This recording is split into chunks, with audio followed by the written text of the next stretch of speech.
Blandine, bonjour. Bonjour. Ravie de t'avoir ici autour de la table, merci. C'est moi, merci. Tu es venue, donc je rappelle oui que tu es partie prenante de Act Agri Plus et que tu es notamment experte en énergie. Et donc toute cette semaine, tu vas nous parler énergie à la ferme, production d'énergie à la ferme. Et aujourd'hui d'agrivoltaïsme avec ton invité qui n'est autre que le coprésident de France Agrivoltaïsme. Voilà, tout à fait. Donc dans la rubrique 100% énergie aujourd'hui, j'ai le plaisir donc d'accueillir Olivier, qui est donc élu référent FNSEA sur l'énergie, le climat et le carbone, mais qui est donc au titre ici présent de coprésident de France Agrivoltaïsme, association récente dont Act Agri Plus fait partie également. Et donc la première question, peux-tu nous expliquer en fait les missions de cette nouvelle association ?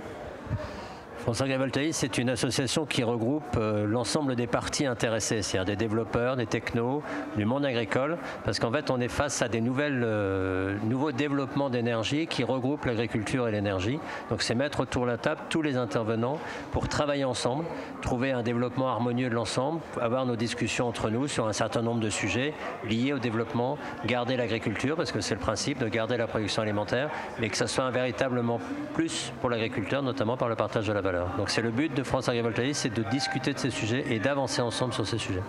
Alors aujourd'hui, justement, le focus, on voulait parler d'agrivoltaïsme, qui est un sujet effectivement très prégnant dans le monde agricole, mais surtout de faire un focus sur la valeur ajoutée. Actuellement, donc, la loi APER a été votée donc, en février 2023.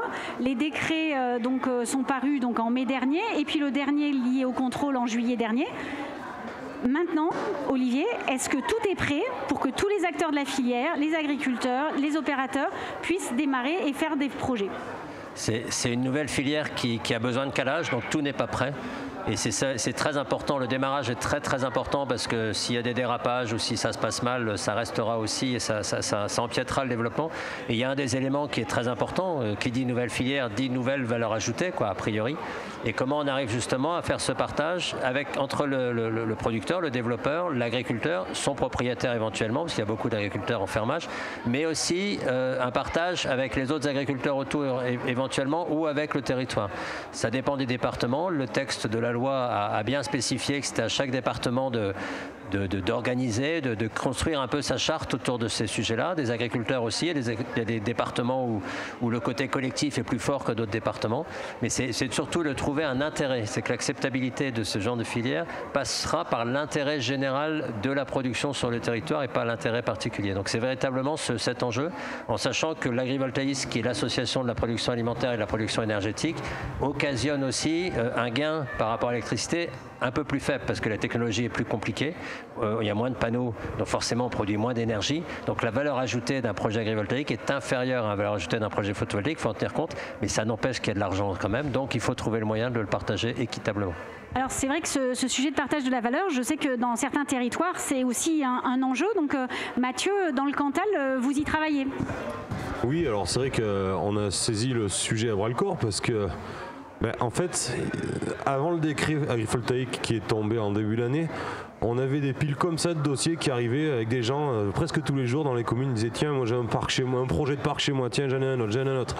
On a dit mais là il faut faire quelque chose, il faut travailler le sujet parce que sinon on sera plus un département d'élevage comme on l'est aujourd'hui, on sera un département de toit bleu, de pré bleu. Donc on a pris le sujet à bras le corps, c'est quelque chose qui nous intéresse. Dans le Cantal on a une vraie culture photovoltaïque puisqu'on a été un département qui a été très investi sur le sujet des toits. Et donc on a voulu prendre ce sujet à bras le corps et donc de creuser vraiment la question.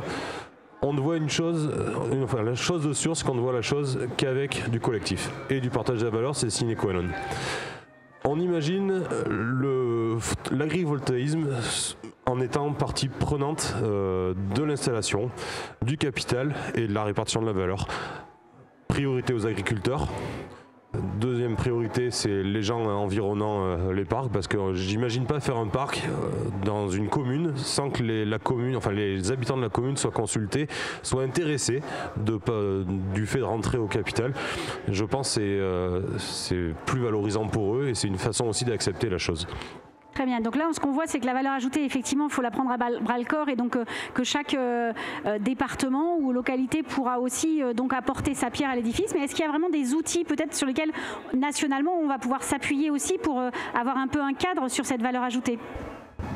Au niveau national, ce qu'on essaye de faire avec l'Assemblée nationale aujourd'hui, mais ce n'est pas le plus simple, on essaye de faire un travail entre les différents partis pour essayer d'avancer sur le sujet, c'est donner un cadre, mais surtout de donner une boîte à outils des possibilités de type de choses. On parle des GUFA, on parle d'un certain nombre d'éléments qui permettraient juridiquement de le faire, mais c'est surtout d'inciter et de faire en sorte que ce partage de la valeur existe, parce qu'il n'y a pas d'obligation et les développeurs ne sont pas obligés de le faire.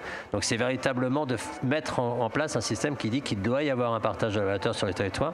Un partage de la valeur qui revient à l'agriculture, je me permets de le dire parce que certains voient le partage de la valeur qui revient qu'aux collectivités. Après, il peut y avoir des projets collectivité-agriculture. On parlait des circuits courts tout à l'heure, mais c'est un bel exemple de projet collectif sur ces sujets-là. Donc, ce n'est pas opposé les uns aux autres. Il faut que ça ait un intérêt au développement de l'agriculture et des nouvelles filières, de certaines filières agricoles sur le territoire. Et on a besoin de cette boîte à outils.